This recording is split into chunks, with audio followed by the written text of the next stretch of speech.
चलते हैं श्रीमद् भागवत महापुराण, जिसमें भगवान कपिल देव जी से माता देवहूति जी प्रश्न करती हैं और सर्वलोक ज्ञान समुद्र भगवान कपिल देव जी उत्तर देते हैं।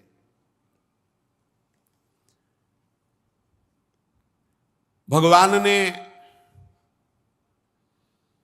जब माता जी को उपदेश किया, आप कल सुन रहे थे कि देहाभिमान अहंकार ही जीव की दुर्गति का कारण है और उसके नाश के कुछ सूत्र बताए थे कल। उनकी पुनरावृत्ति करते हैं क्योंकि ज्यादा लाभप्रद है। पहला था चित्त को अर्थात मन को जहां जहां हट करके नाम जप कर रहे हैं, भगवत ध्यान कर रहे हैं, उससे मन चंचल होकर भागता है। ये सबकी शिकायत है कि हमारा मन भजन में नहीं लगता, भागता है। भागने दो, तुम मत भागो, कुछ नहीं बिगाड़ेगा मन। मन कह रहा मैं अमुक पदार्थ चाहिए, अमुक भोग चाहिए, आप चुप रहो, राधा राधा राधा सुनो मत, वो शांत होने लगेगा। मन को जीतने का सहज उपाय है मन को सपोर्ट ना देना। जब वो कह रहा है गलत बातें और आप चिड़चिड़ा रहे हैं कि अरे ऐसा क्यों कर, तो आप उसकी सत्ता दे रहे हैं और वो आपको बहुत परेशान करेगा। बिल्कुल प्रसन्न रहो। गंदी सी गंदी बात तो आपके अंदर पेश कर रहा है, चुप शांत, राधा राधा राधा राधा, ध्यान ही मत दो। मन की दुर्वासनाएं नष्ट हो रही हैं, वो आप पर शासन तब करेंगी जब आप राग कर ले या द्वेष। राग उसी में डूब गए, द्वेष अरे ये क्यों आ गया, पकड़ लीजिए अगर आप पकड़ पाओ ना, ये क्यों आ गया और ना अच्छा ना बुरा, राधा राधा राधा राधा राधा, वो सब शांत होता चला जाएगा। जहां जहां मन जाए वहां वहां से मन को हटाकर अपने नाम में जो गुरुदेव ने दिया, अपने मंत्र में जो गुरुदेव ने दिया, उसमें लगाओ।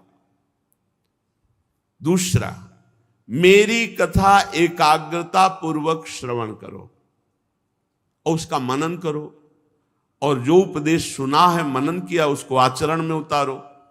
तीसरा, समस्त प्राणियों में भगवत भाव रखो। चौथा, किसी से भी झगड़ा न करो, वैर न करो, अपना दुश्मन न मानो किसी को। पांचवा, वस्तु व्यक्ति स्थान के संयोग से आसक्ति हो जाती और मिले, ऐसा कभी नहीं।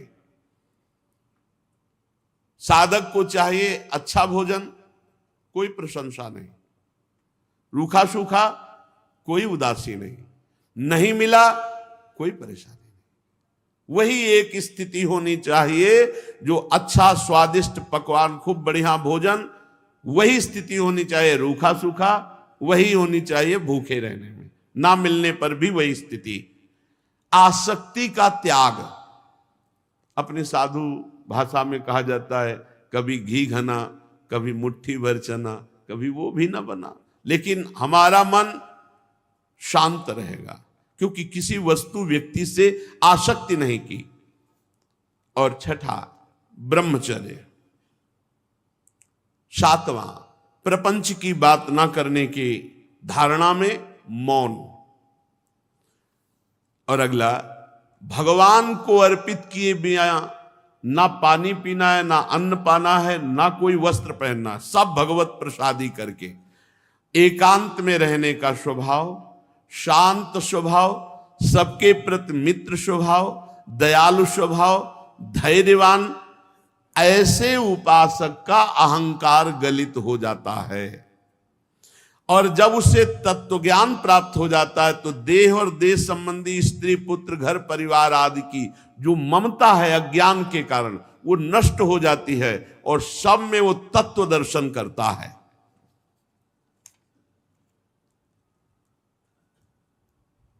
देवहूति जी ने पूछा, प्रभु पुरुष और प्रकृति दोनों एक दूसरे के आश्रय से रहने वाले हैं, ये अलग हो ही नहीं सकते। प्रकृति और पुरुष, देह और आत्मा, ये हम लोगों के अज्ञान निवारण के लिए पूछ रहे हैं। वस्तुतः उनको तो ये ज्ञान है ही। प्रभु पुरुषम प्रकृतिर ब्रह्मन विमुंचन्ति करहिचित, ये अलग कैसे हो सकते हैं? इसलिए मुझे लगता है कि प्रकृति पुरुष को कभी छोड़ ही नहीं सकती, क्योंकि रह ही नहीं सकती। ब्रह्मन जिस प्रकार पृथ्वी का गुण गंध है, गंध के बिना रह नहीं सकते। जल का रस है, वो रस के बिना नहीं। उसी प्रकार पुरुष प्रकृति के बिना नहीं रह सकता, ऐसा हमें लगता है, देहूति जी ने कहा। तो जिनके आश्रय से अकर्ता आत्मा को कर्म बंधन प्राप्त हुआ, अगर पुरुष और प्रकृति अलग अलग नहीं हो सकते तो कैवल्य पद कैसे प्राप्त होगा, कैसे मोक्ष पद प्राप्त होगा? प्रभु, ये मुझे संशय है कि प्रकृति पुरुष अलग अलग कैसे रह सकते हैं। श्री भगवान ने कहा, माता, जैसे काष्ठ में अग्नि रहती है पर दिखाई नहीं देती, आप घर्षण करो दो काष्ठ लेकर बहुत तीव्रता से तो चिंगारी उठ पाए, उसमें अग्नि का वास है। और जब अग्नि उत्पन्न कर ली जाए तो अग्नि लकड़ी को भस्म कर देती, केवल आग रह जाती है। इसी प्रकार यदि साधना की जाए तो प्रकृति भस्म हो जाएगी। प्रकृति किसे कहते हैं? कल आपको याद है प्रकृति किसे कहते हैं? तो बोले 24 तत्वों को प्रकृति कहते हैं। बोले कौन कौन से 24 तत्व हैं? बोले पंच महाभूत और उनकी तन्मात्राएं, शब्द स्पर्श रूप रस गंध, और अंतःकरण चतुष्टय, 5 ज्ञानेंद्रियां, 5 कर्मेंद्रियां, 24 तत्वों को प्रकृति कहते हैं। और इसी प्रकृति में जो अपनापन कर लिया, मैं मेरापन कर लिया, उस आत्मा को जीवात्मा कहते हैं। वो 25वां तत्व है, कल चर्चा हुई थी। तो ये जो प्रकृति में अपनापन हो गया है, जब कोई निष्काम भाव से गुरु प्रदत्त उपासना को बहुत काल तक करता है, ध्यान रखना, जो गुरु प्रदत्त उपासना को, अपने धर्म को निष्काम भाव से बहुत काल तक करता है, और मेरी कथा बहुत काल तक सुनता, जब बहुकाल करी सत्संगा तबै होए सब संशय भंगा। बहुत सुंदर बात है। अपने गुरुदेव के द्वारा दी हुई उपासना को बहुत काल तक एक नियम, और भगवान की कथा को बहुत काल तक, बहुत काल से फंसा हुआ मन भोगों में है,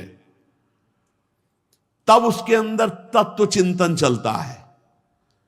उस तत्व चिंतन से ज्ञान, ज्ञान से प्रबल वैराग्य, और प्रबल वैराग्य से नियम, और फिर नियम से ध्यानाभ्यास, मन की एकाग्रता, इससे अविद्या प्रकृति भस्म हो जाती है।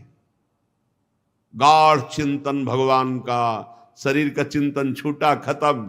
जैसे काष्ठ में अग्नि रहती है, मंथन करने से प्रकट होकर उस काष्ठ को भस्म कर देती है, ऐसे ही इसी शरीर में हमारा अपनापन हो चुका है। इसी में हम साधना करते हैं, और साधना से प्रकट ज्ञानाग्नि के द्वारा शरीर भाव को भस्म करके सहचरी भाव को, भगवत भाव को प्राप्त हो जाते हैं। स्वतंत्र बंधन मुक्त हो जाता है। अब उस बंधन मुक्त पुरुष का प्रकृति कुछ नहीं बिगाड़ सकती।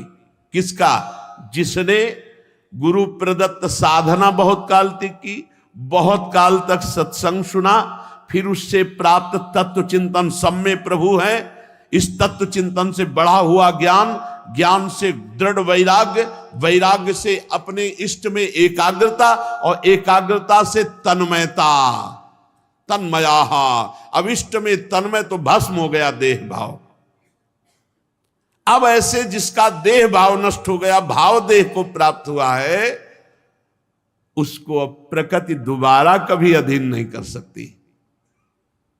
जैसे सोए हुए पुरुष को स्वप्न में बहुत से अनर्थ देखने पड़े, लेकिन जब जग गया तो स्वप्न वाला अनर्थ अब उसको भोगना नहीं पड़ेगा, ऐसे ही जिसको ज्ञान प्राप्त हो गया है, भगवत चिंतन में तन्मय हो गया, अब प्रकृति उसको विक्षेप नहीं डाल सकती जो भगवत प्राप्त है।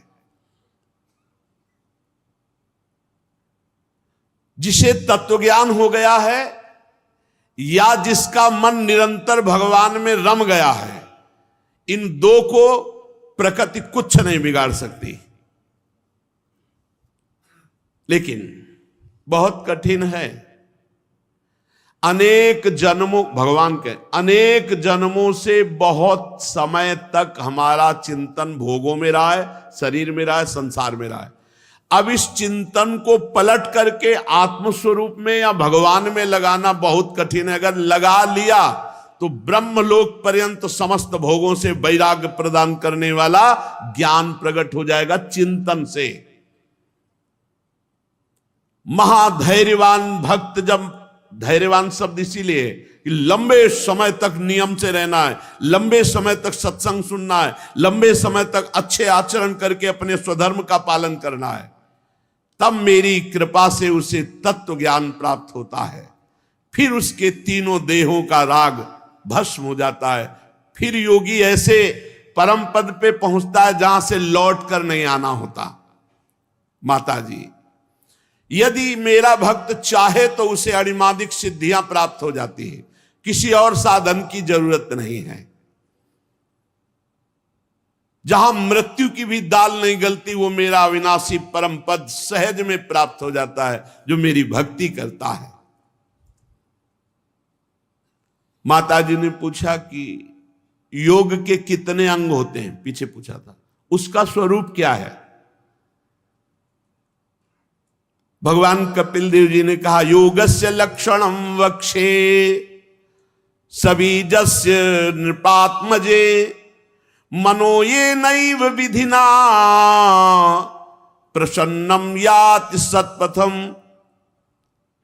हे राजपुत्री नृपात्मजे, मैं तुम्हें योग के लक्षण और ध्येय स्वरूप के आलंबन से युक्त संपूर्ण योग का वर्णन करता हूं,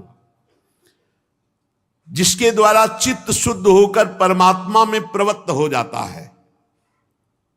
ध्यान पूर्वक सुनो। जो पहले खूब शास्त्र स्वाध्याय और सत्संग करता है, ये तो पता चल जाए कि हमारा मार्ग क्या है। तो शास्त्र श्रवण से, सत्संग से स्वधर्म पालन में प्रवृत्ति और धर्म विरुद्ध पापाचरण की निवृत्ति पहला योग का लक्षण है। खूब सत्संग सुने, शास्त्र स्वाध्याय करे और ये पता चले कि धर्म क्या है, धर्माचरण क्या है, अधर्म क्या है और धर्माचरण क्या है।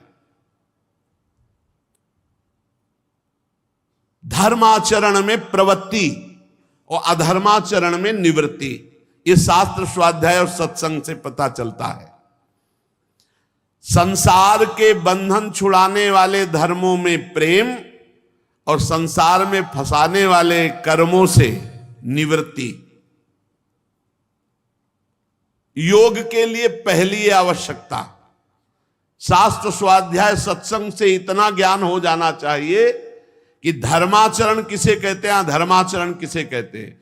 फिर संसार से छुड़ाने वाले धर्मों के आचरण में प्रवृत्ति, संसार में फंसाने वाले कर्मों के आचरणों से निवृत्ति। अब दूसरा, योग के लिए दूसरी बात आवश्यकता, किसी भी योग के लिए, यहां तो आगे अष्टांग योग का वर्णन होगा, लेकिन किसी भी योग के लिए इतनी आवश्यकता, जहां तक हम आपको बताएं कि यहां तक सबको आवश्यकता है, ये सबको आवश्यकता है। दूसरा है पवित्र, परमित भोजन। भोजन पवित्र बहुत जरूरी है। बड़ा कठिन है, बाजारों का तो किसी भी तरह से पवित्र नहीं हो सकता, चाहे जितने लाखों की बनी दुकान हो। बनाने वालों में जब तक वैष्णवता नहीं तो पवित्रता का उनको ज्ञान क्या होगा। अगर वो वैष्णव है, सत्संगी है, तो उसे कुछ पवित्रता का ज्ञान हो। उनको क्या हो, तो पैसे के लिए काम कर रहे हैं। हमें लगता है कि अगर भगवत प्राप्ति करनी है तो भोजन की पवित्रता पर ध्यान दिया जाए। पवित्र भोजन, भले आप रोटी दाल बना के पाले, अच्छी है, रसेंद्री को कितना तृप्त करोगे, जितना तृप्त करोगे उतने मांग बढ़ती चली जाएगी। पवित्र और परमित भोजन, कल भी चर्चा हुई थी, अहंकार का नाश करने के लिए भगवान कपिल देव जी ने कहा था परमित भोजन, थोड़ा, परमित माने तो थोड़ा भोजन। 24 घंटे में शरीर स्वस्थ रख करके अपने सारे कार्य पूर्ण करने के लिए 400 ग्राम अन्न काफी है, ऐसा पीछे एक बार सत्संग में वर्णन हुआ था। 400 ग्राम अन्न 24 घंटे में एक शरीर के लिए पर्याप्त है। बहुत ही हानिकारक है जीवन को स्वस्थ रख करके भजन करना है बहुत लंबे समय तक, तो कम भोजन से बहुत जीवनी शक्ति बढ़ती है। योग के लिए दूसरी बात आवश्यक है पवित्र और परमित भोजन, और फिर योग के लिए तीसरी बात आवश्यक है कि जहां हम रहें वहां का आसपास वातावरण भागवतिक होना चाहिए, बहुत आवश्यक है। अपने लोगों के ऊपर तो विशेष कृपा है कि संत समुदाय के बीच में रहना, संत जनों के बीच में रहना, कितना हो भाग्य कि हमें साधु मंडली के बीच में रहना। हम चाहे भी तो कुछ नहीं कर सकते, क्योंकि साधु मंडली के बीच में रहने में हर समय हम पवित्र रहते हैं। चौथा, योग के लिए आवश्यक है मन, वाणी और शरीर से किसी भी जीव को कभी ना सताना। अगर भगवत प्राप्ति करनी तो नियम लेना पड़ेगा, मन से, वाणी से, शरीर से किसी भी जीव को न सताना। और पांचवा, यदि सत्य स्वरूप भगवान का निरंतर नाम जप करना है तो झूठ बोलना त्यागना पड़ेगा। जिस जबान से बार बार झूठ बोला जाता है उसमें नाम जपने की रुचि नहीं रहती, रुचि नहीं उत्पन्न होगी। ये असत्य बोलना, झूठ बोलना छोड़ो तो नाम जप चले, बहुत बड़ा अपराध है, इसको छोड़ो। क्यों? ये कलयुग का वास है झूठ में। जो द्वित कीड़ा है उसका संबंध झूठ से है, और झूठ में कलयुग का वास है। झूठ बोलना, झूठे ही लेना, झूठे ही देना, झूठे ही भोजन, झूठ चवेना, एक सेकंड में पूरा का पूरा झूठ बोल जाना, इसको सुधार किया जाए। ये हमारी माया के द्वारा, मलिन वृत्ति के द्वारा हो जाता है, इसको हम ठीक करें। जब से मोबाइल भगवान की सृष्टि हुई तब तो झूठ के लिए तो मतलब बहुत बढ़िया रास्ता हो जाता है, एक सेकंड में झूठ बोल देते हैं।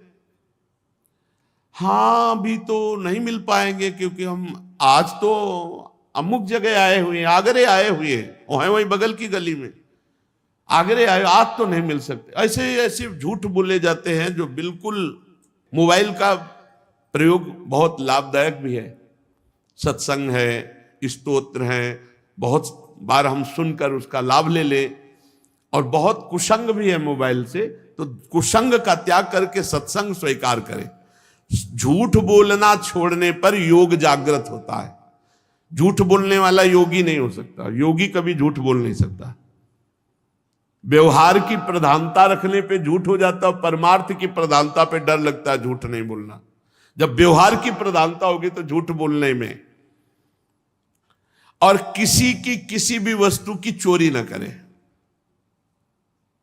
जो चोरी करते हैं इधर उधर, वो फिर योग मार्ग में नहीं चल सकते। और आवश्यकता से अधिक संग्रह करना, भोजन करना, बोलना और सोना, 3 बातों पर तो नियम ले लो। भोजन का एक नियम रख लो, प्रायः 10-15 दिन में घूम के सत्संग में बात आती है। आपकी भोजन की एक मात्रा होनी चाहिए। एक दिन मात्रा तय कर लो, 1 कटोरी सब्जी, 1 कटोरी दाल और इतनी रोटी, इतना चावल, वो एक अपना तय कर लो कि इतने में हमारा पेट हो जाता है, बस उतने ही फिर नियम बनाओ। और धीरे धीरे 1-1 कवल घटाओ, बढ़ाओ मती। 1-1 गुलाब जामुन बढ़ाओ मती, उसे घटाओ। देखना, आप देखना बहुत आनंद रहता है जब आप अल्प आहार करेंगे। भजन की एक उन्मत्तता छाती है, आप कभी भी बैठ जाओ, भोजन पाया 15 मिनट लेट गए, फिर बैठ गए, अपना भजन में लगे। और जब आप गले तक पाओगे तो शाम तक तो उसको पचने में ही पूरी जीवनी शक्ति लगानी पड़ेगी, और शाम के फिर बयारू करनी है। बोले परान्नम दुर्लभम लोके देहोयम पुनः पुनः, शरीर तो बार बार मिल जाएगा, निमंत्रण थोड़ी बार बार मिलेगा।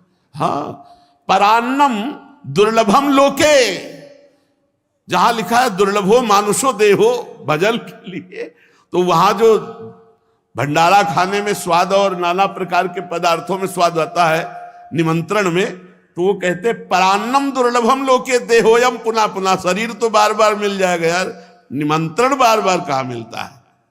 बहुत सावधान, रसेंद्री है। और तपस्या करना, तब कहते हैं आए हुए काम क्रोध लोभ आदि के वेग को सह जाना। जैसे आप जा रहे हो, कोई कहते हो नाटकी जा रहा है, अब वो अंदर आग जैसी कान के द्वारा जाके शब्द आग जैसा पैदा किए, उस ताप को सह गए, आप तपस्वी हैं। अंदर काम वेदना जागृत हुई, जला रहा है, सह गए, आप तपस्वी है।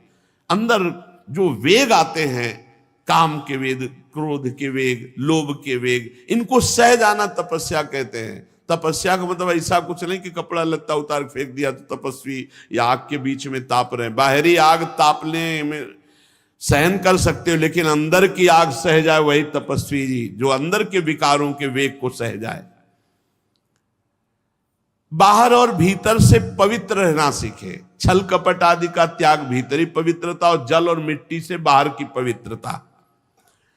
और नियमित भगवान की पूजा सेवा होनी चाहिए। हर घर में ठाकुर जी विराजमान होने चाहिए। बिना ठाकुर जी के घर है कैसा, स्मशान समझो जिस घर में ठाकुर सेवा नहीं।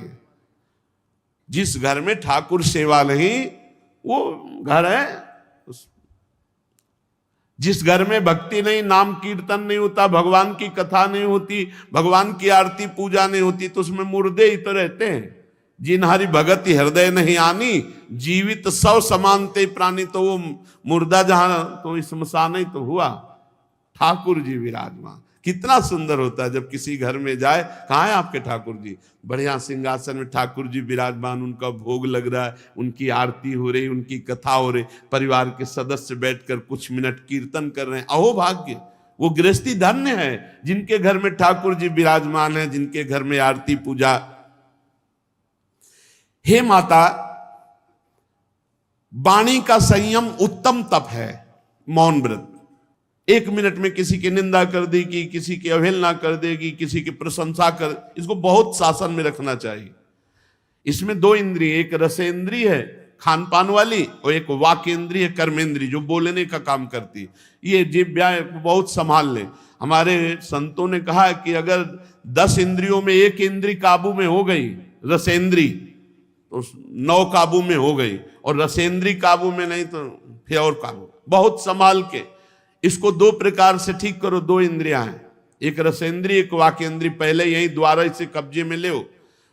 जिसका भोजन नीरस उसका भजन सरस, जिसका भोजन सरस उसका भजन नीरस। पक्की बात है, अनुभव गम्य, अनुभव की बात कहते हैं।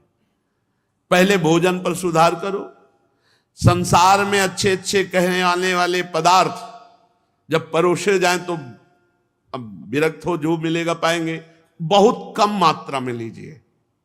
और रूखे सूखे पदार्थों को, जो उचित आहार है उसको ले लीजिए। अच्छे पदार्थों में उचित आहार में भी कम कीजिए। उस दिन बहुत कम लीजिए, उपवास की तरह थोड़ा सा पा लीजिए। लेकिन ऐसा नहीं होता, बहुत प्रभाव अन्न का पड़ता है, बहुत प्रभाव पड़ता है। ये अपने लोगों ने खूब मन को देखा है, आहार का प्रभाव भजन पर बहुत पड़ता है। इसलिए आहार शुद्धि, सत्व शुद्धि, अंतःकरण शुद्धि, भगवत प्राप्ति के लिए उत्साह, भजन के लिए उत्साह। तो वाणी को यहां 2 है, रसेंद्री और वाकेंद्री। बोलने से बचो। ये जो सत्संग सुनने के बाद फिर अन्य वार्ता करते हुए लोग जाते हैं, उनसे प्रार्थना करते हैं, मौन जाइए नाम जप करते हुए, या सत्संग के विषय में ही चिंतन करते जाइए।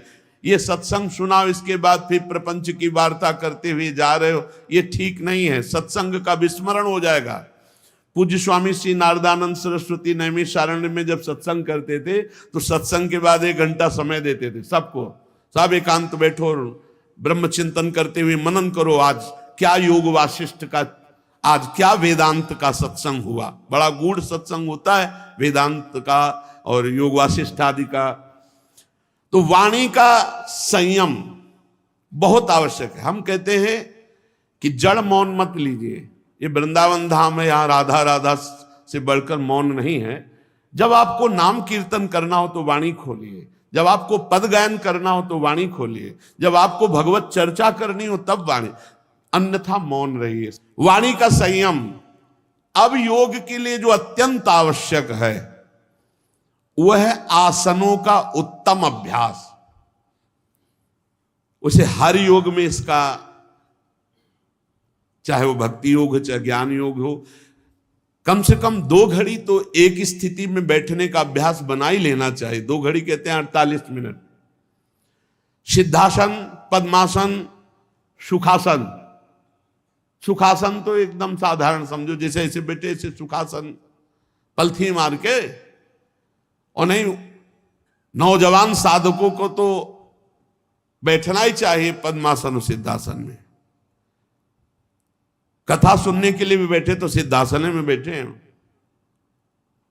6-6 घंटे 8-8 घंटे का अभ्यास जब बचपन से होता रहा तो वही 50 मिनट के बाद पीड़ा और फिर 20 मिनट में शून्यावस्था, फिर बैठे रहो।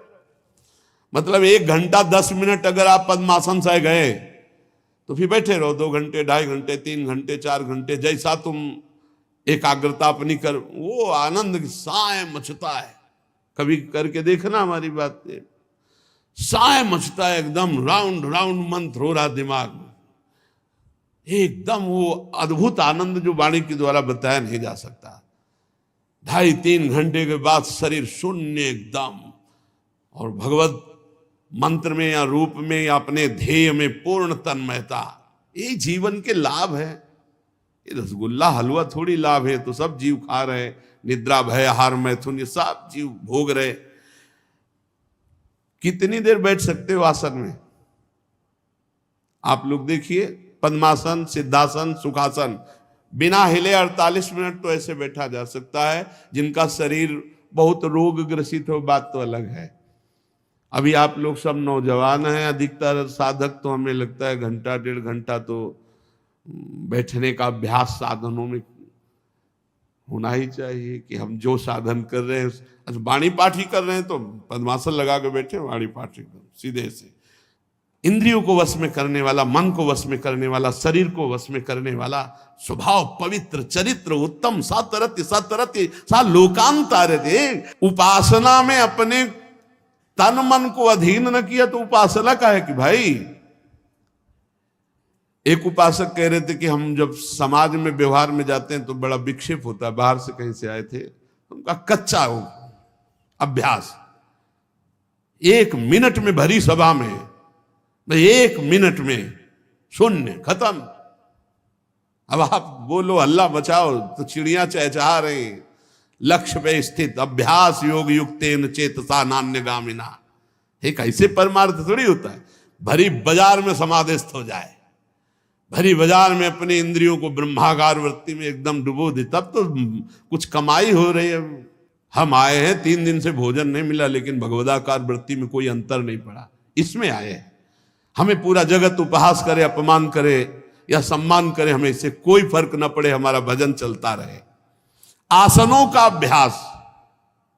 अगर आप ब्रह्मचारी हैं, आप आहार संयमी हैं और आप आसनों पे बैठते हैं, सवाल ही नहीं उठता कि आपके अचानक कोई चोट लग जाए, बात अलग है। वायु जनित पीड़ा योगी को कभी नहीं होती, अवस्था जनित बाधा योगी को कभी नहीं होती, ऋतु जनित बाधा योगी को कभी, उसके लिए 12 महीना समान होते हैं, क्योंकि एकाग्र होकर अपनी प्राणवायु का संयमन किए हुए आसनों के द्वारा शरीर को। तो यही आनंद लेने के लिए तुम भगवत मार्ग में, चाहे प्राकृतिक भोगों का या परमात्मा जनित आनंद, तो प्राकृतिक भोगों के लिए फिर बाबा जी बनने की क्या आवश्यकता थी? उसके लिए तो बहुत बढ़िया संसार के मार्ग हैं। जब हम परमार्थ में आए तो यार सुखा दो अपनी इंद्रियों को, मान लो मेरी प्रार्थना, बंधन मुक्त हो जाओगे, महासुख में निमग्न हो जाओगे। ये कोई सुख नहीं है, नारकी सुख है। सच्ची मानिए, जितना अच्छे अच्छे पदार्थों में आप सुख लेने की चेष्टा करते हैं, वो सुअर वैसे ही विष्ठा में अनुभव करता है।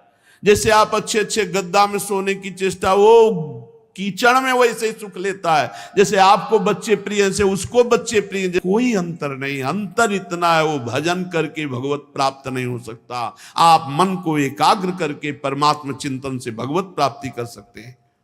अन्य योनियों में भगवत प्राप्ति की गुंजाइश नहीं। आसनों का अभ्यास, स्थिरता पूर्वक बैठना बहुत जरूरी है। त्वगेंद्री में कुछ ना कुछ हलचल होती रहती है। अगर आप एकाग्रता थोड़ी कीजिए तो देखिए, जहां आप एकाग्र हों यहां खुजलाहट, कुछ ना कुछ वो हलचल त्वगेंद्री, उसी हलचल को रोकना है। अब वो मन कहेगा यहां खुजलाहट हो रही, राधा राधा राधा राधा, यहां हो रही राधा राधा राधा राधा, अभी मान लो, नहीं तो फिर जब प्रकृति शासन में लेती है तो हो जाता है। अभी परमात्मा आराधना से प्रारब्ध को क्षय कर लो, संचित कर्म को भस्म कर लो, क्रियमाण को निष्प्रभावित कर दो और भगवत प्राप्त हो जाओ। अगर अभी ज्यादा दुलार करोगे शरीर को, कुछ मिनट प्रार्थना है, 48 मिनट कम से कम नवीन साधक बिना हलचल के एक आसन में बैठना सीखे। इतना तो करो कभी भी। अरे बहुत बड़ा समय है अपने पास, 24 घंटे। अरे अभ्यास नहीं करोगे तो आप 10 घंटे सो लो, फिर भी आलस नहीं जाने वाला, फिर भी नहीं जाने वाला।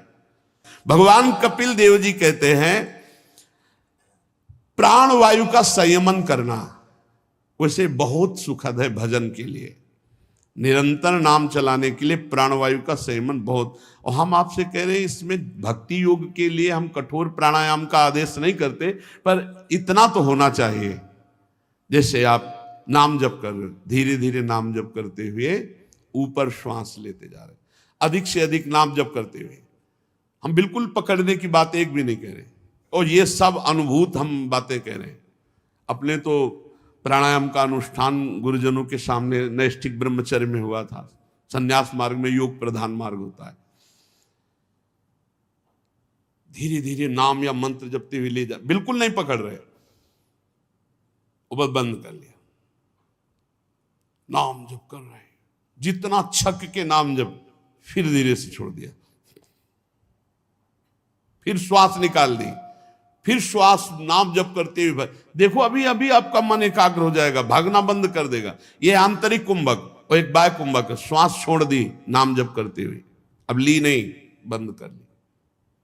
अब प्राण व्याकुल जब हो, फिर छोड़ दिया एकदम नाम जप करते हुए, फिर खाली को रोक लिया। ये बाह्य कुंभक है। कोई नहीं जान पाएगा कि आप प्राणायाम कर रहे हैं। आराम से धीरे से लीजिए। अगर हो सके तो 10 बार खींचा छोड़ दिया, खींचा छोड़ दिया, जिसे अनुलोम विलोम, उससे थोड़ा नाड़ियों को शुद्धावस्था प्राप्त हो जाएगी। और फिर ये कीजिए, आप देखिए आपकी भूख बढ़ेगी, आपके जो पाचन तंत्र में विकार हो रहे हैं वो दूर हो जाएंगे, आपकी जो शरीर में पीड़ाएं होती हैं वायु के कारण वो दूर हो जाएंगी, और सबसे खास बात, हमारा भजन में एकाग्र हो जाएगा मन। ये अनुभूत बात कह रहे हैं, ये की हुई बात कर रहे हैं। और इसमें खास बात है कि कभी कोई परेशानी आने वाली नहीं। जैसे रेचक कुंभक प्राणायाम जो है ना, अगर इनमें गुरु के सानिध्य से जरा भी आप अलग हट करके मनमानी करेंगे और त्रुटि हो जाए तो रोग होने की संभावना है। कोई भी योग करने के 30 मिनट के अंतर में जलपान न किया जाए, 30 मिनट तक खाली रह जाए, चाहे वो शारीरिक योग किया हो या प्राणायाम का योग किया हो। जैसे व्यायाम आदमी 30 मिनट नहीं, एकदम गर्म शरीर में ठंडा जल जाएगा, वो वायु रोग पैदा कर देगा। प्राणायाम में तो बहुत सावधान। प्राणायाम के बाद अगर आप पानी पी लेते हैं तो कई तरह के रोग हो जाते हैं, बहुत सावधानी की जरूरत होती है। इसमें आपको कोई परेशानी नहीं, 30 मिनट बस कुछ मत खाइए पिए। प्राण का जब सूक्ष्म होना तो मन का एकाग्र होना और ब्रह्मचर्य परिपक्व होना, तीनों एक कनेक्शन है। ब्रह्मचर्य ठीक होना, मन का एकाग्र होना, प्राणों का संयमित होना, प्राणों का संयमित होना, मन का एकाग्र होना, ब्रह्मचर्य ठीक। यही तो हमारे भगवत मार्ग में उत्साह बढ़ाने वाला है, यही हमें भगवत मार्ग में तेज प्रदान करता है। कभी थकान नहीं लगती, कभी थकान नहीं। ब्रह्मचारी को कभी थकान नहीं। थकान शब्द से संबंध ही नहीं होता, यार थक गए। अब शरीर रोगी है, वो बात अलग है, नहीं तो थकान शब्द ब्रह्मचारी के जीवन में नहीं होता। और ये जीवन इसीलिए मिला है, हर समय आपकी ऐसी दिनचर्या कि उस दिनचर्या में आपको एक मिनट भी प्रपंच के लिए समय नहीं है। लेकिन साधक बेपरवाह रहते हैं, भगवत प्राप्ति से परवाह करते हैं शरीर सुख का, इसीलिए लक्ष्य तक नहीं पहुंच पाते। फिर इंद्रियों पर विजय प्राप्त, जो इंद्रियां विषयों में जा रही हैं, विवेक के द्वारा उनको समझाकर बार बार हटाना बहुत कठिन है। ये प्रमथन स्वभाव की हैं, मन भी प्रमथन स्वभाव वाला, इंद्रियां भी प्रमथन स्वभाव वाली। तो जब हमारी इंद्रियां किसी भोगों के दृश्य को देखा या भोगों का चिंतन किया या तृष्णा भोगे हुए भोग को पुनः भोगने की इच्छा की, उस समय विवेक के द्वारा हमें काटना होता है। किसी भी भोग में किंचन मात्र सुख नहीं है, ये परम सत्य बात है, शास्त्र की बात है, हृदय की बात है। कितना भी सुंदर भोजन बना के दिया जाए और चिंतन भर भोजन का ना होने पावे, तो किसी भी भोग में सुख नहीं कि हमारी जिह्वा को आकर्षित कर ले। बाद में पूछा जाएगा, कुछ पता नहीं चलेगा, क्योंकि हमारा चिंतन कहीं और था। चिंतन जब हम पहले उसका करते हैं भोग का सुखद, तो हमें भोग में सुख मिलता है। नहीं, भोगों में सुख नहीं है, ये शास्त्र ब्रह्म ऋषि भगवान संतों की वाणी है।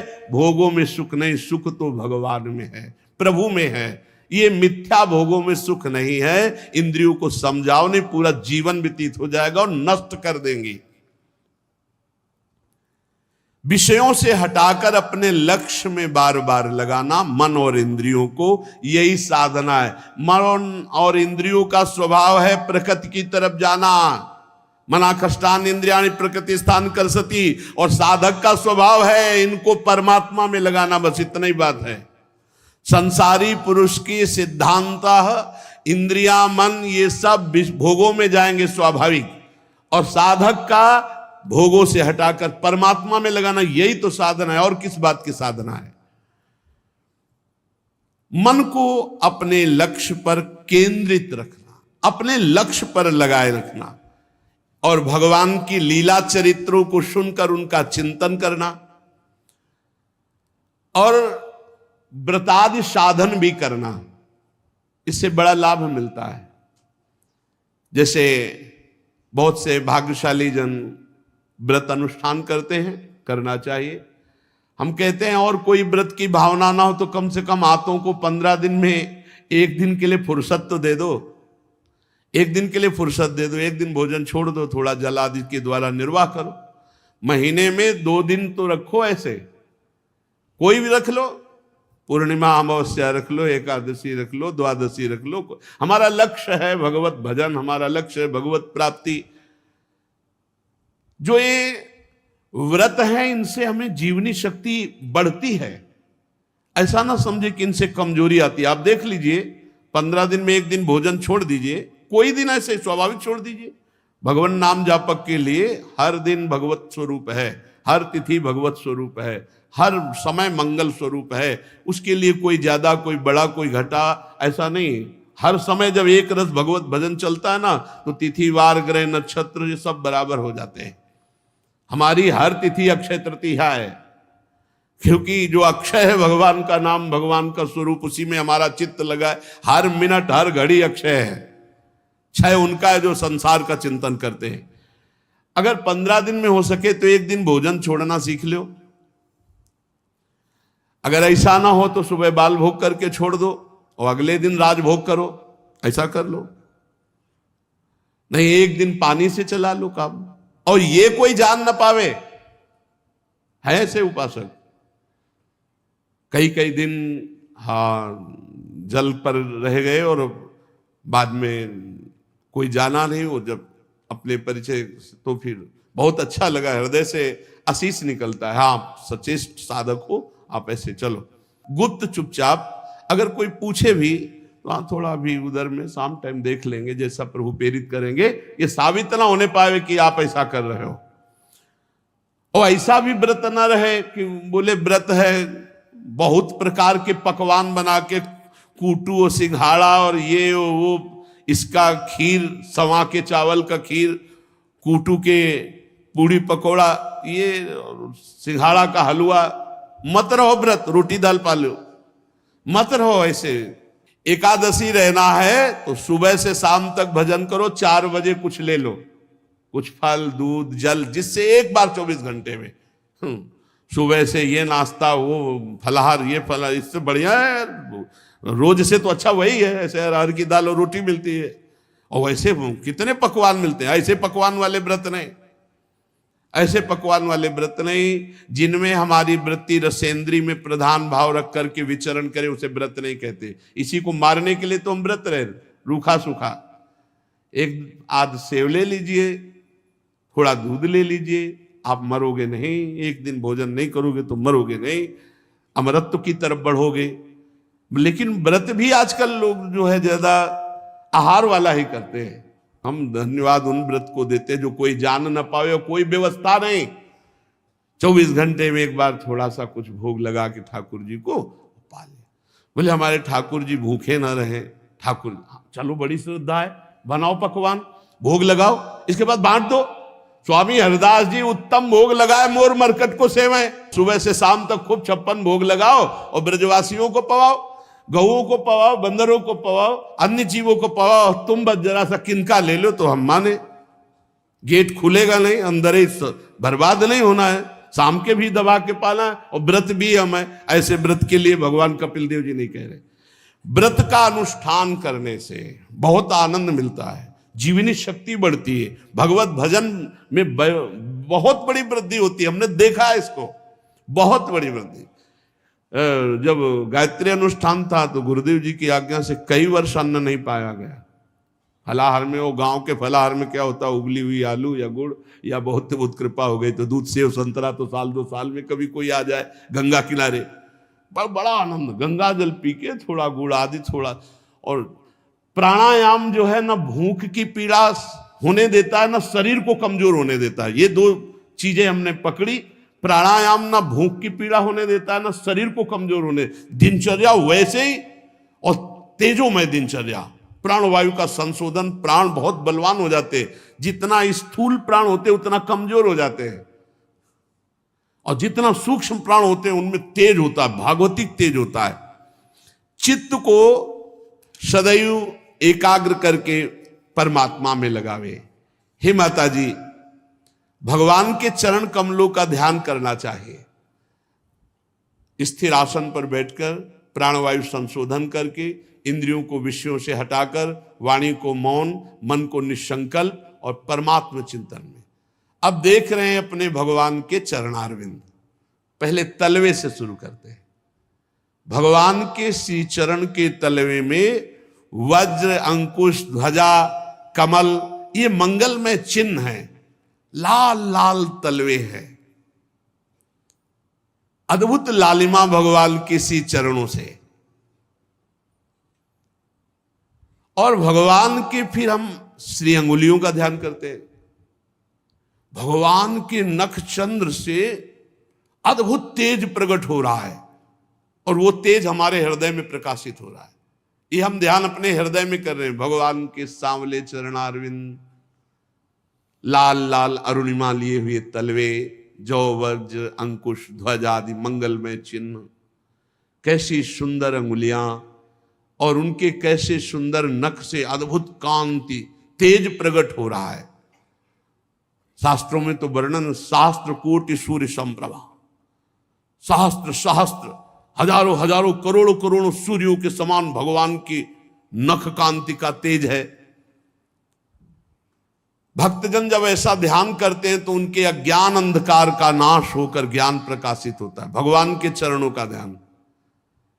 वैसे उपासक तो चलते फिरते उठते बैठते हर समय गौर वरण सांवल चरण रच मेहंदी के रंग, ये तो ऐसे छाए रहते रहना चाहिए। हम लोगों का ध्यान कैसा होना चाहिए?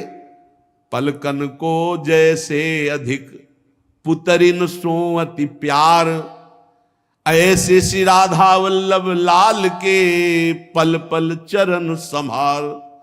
ऐसे श्री लाडली लाल के छिन छिन चरण संभार।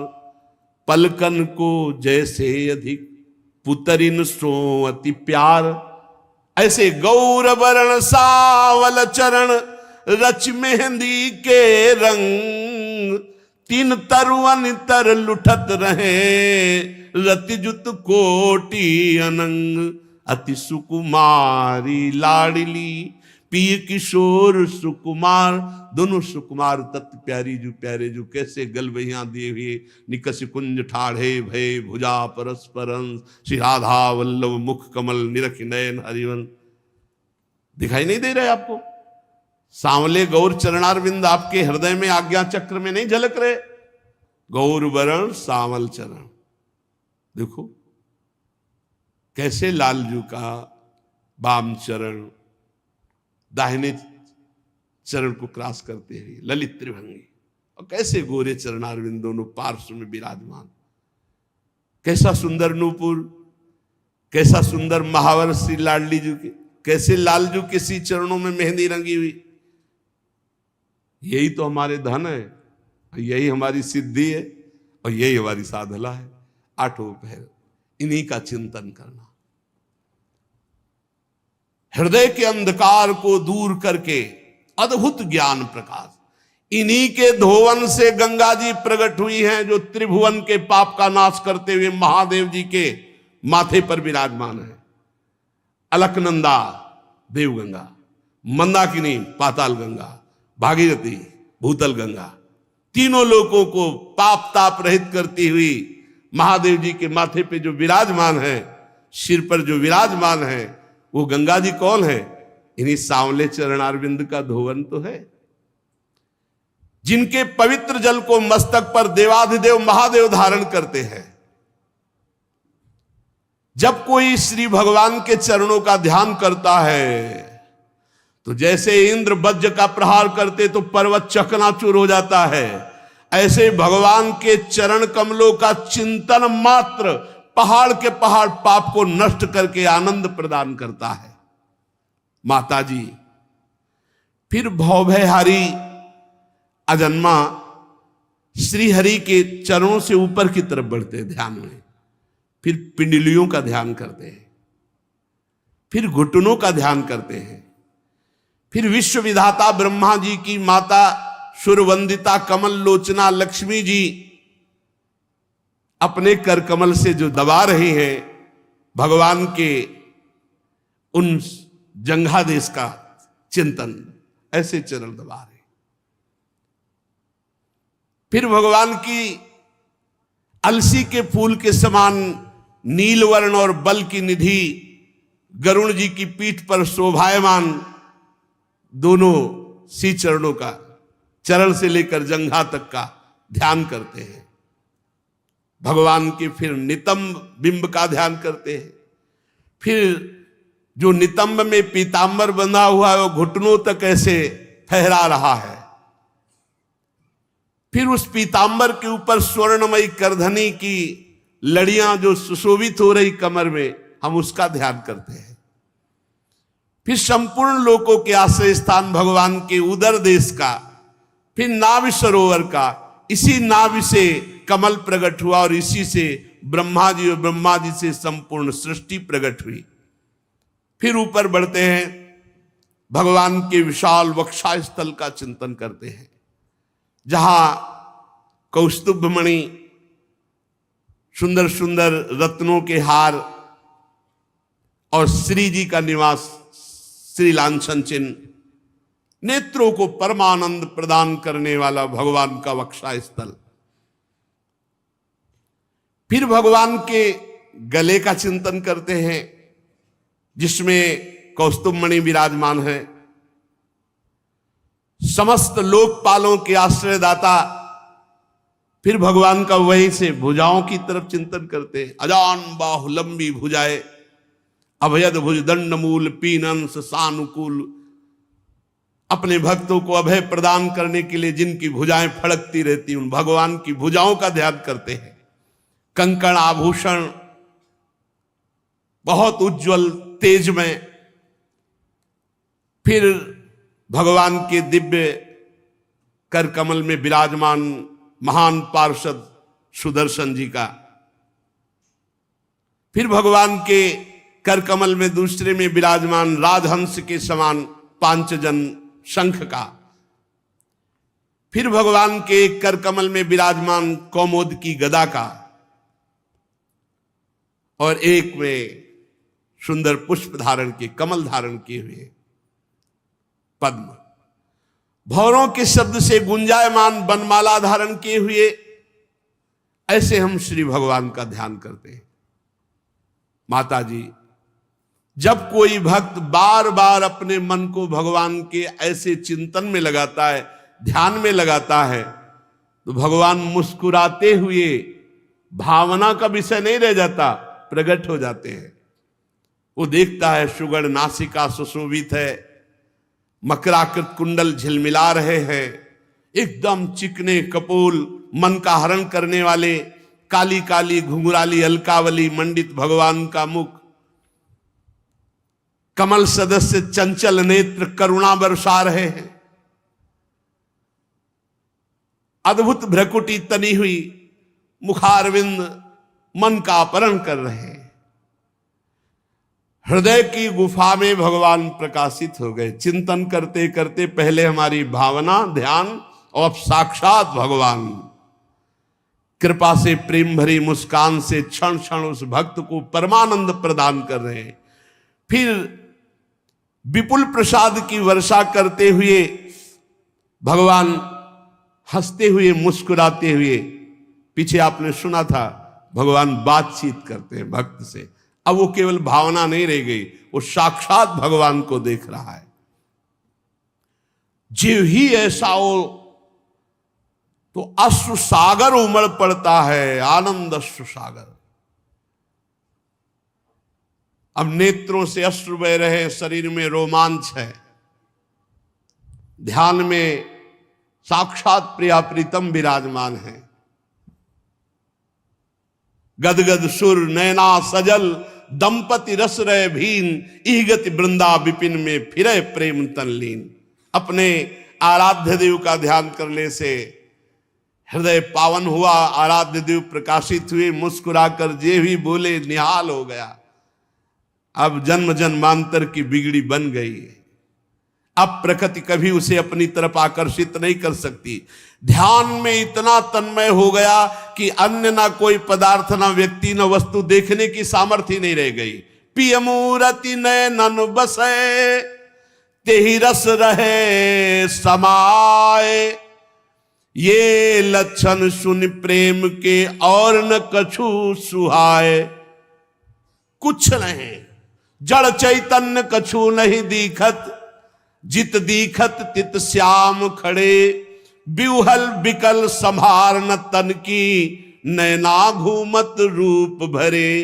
करनी अकरनी दो विधि भूले, विधि निषेध सब रहे धरे। नर हरिदास ते भय बावरे, जे यह प्रेम प्रवाह परे।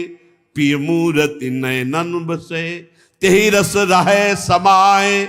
ये लक्षण सुनि प्रेम के, और न कछु सुहाए, और न कछु सुहाए। फिरे अपने मदमा तो, कुटुम देहते जाए। छूट सब ही विधि ना तो, जहां जहां पिय की बात। सुने खोजत तिन गैनन, हित ध्रुव छिन छिन लेई। प्रेम जल भरी भरी नैनन, दशा बदल गई। रूप छके घूमत रहे, तन को तनिक न भान। नारायण दृग जल बहे, यह प्रेम पहचान। सदा सदा के लिए चित्त चोर ने चित्त को चुरा लिया। रूप माधुरी सदा सदा के लिए हृदय में बस गई। नारायण या गौर श्याम को हृदय निकुंज बसाइए। आप क्या, अब तो विश्राम मिल गया, पायो परम विश्राम। बहुत जन्म हो गए मंजूरी करते हुए, आज विश्राम मिला। जे ही भगवान का प्रादुर्भाव हृदय में हुआ, अनंत जन्मों की थकान मिट गई। अब आवागमन चक्र बंद हो गया और वो परम पद में सदा सदा के लिए स्थापित हो गए। अब नहीं, जैसे भुने हुए बीज में अब अंकुरण नहीं हो सकता, ऐसे ही जिसके हृदय में एक बार श्री भगवान का स्वरूप प्रकाशित हो गया, वो आवागमन चक्र से मुक्त। अब उसमें कभी वासना स्फुरित नहीं हो सकती। शेष चर्चा आगे। श्री राधा वल्लभ लाल की जय।